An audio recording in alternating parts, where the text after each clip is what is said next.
Good afternoon pala. It's raining daan sa labas, paulan masyado. So, in connection with sa lemon, kahapon na kinuha natin, dahil sa masama ang panahon, ito ang ating ginawang pagkwento sa inyo. Na magpakulo tayo ng luya, pagkulong-kulo na, at malaki lang sa kanya ng lemon. Gamot sa ubo yan, dahil sa masamang panahon, pag ano natin yan, parang depensa sa kalusugan natin. Kung gusto mo na mayroon, kung available ang honey, pwede mo lagyan ng honey.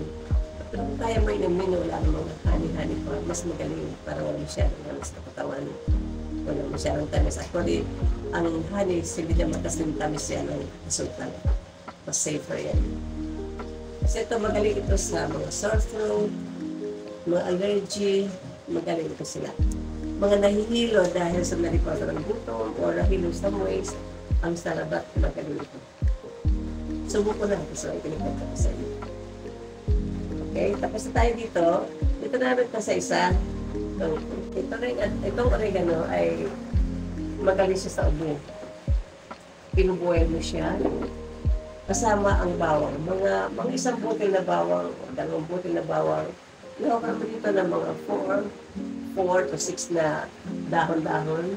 Pakuluan mo. Pakulong-kulo sila, palamigin mo rin. Gamot sa abo din. Yan, magaling na gamot sa abo. So, then kasi i-alter mo lang. 2 days naman ka, nagsawa ka na, pili ko naman. Hanggang sa gumaling na ang nararamdaman mo. Magaling sa bata, sa matanda din. Kakuha kayo na idea, ang aking makashare kasi nalaman ko, and this is proven kasi ako mismo gumagamit ko. Actually, ako ngayon umiinom nito eh. Okay?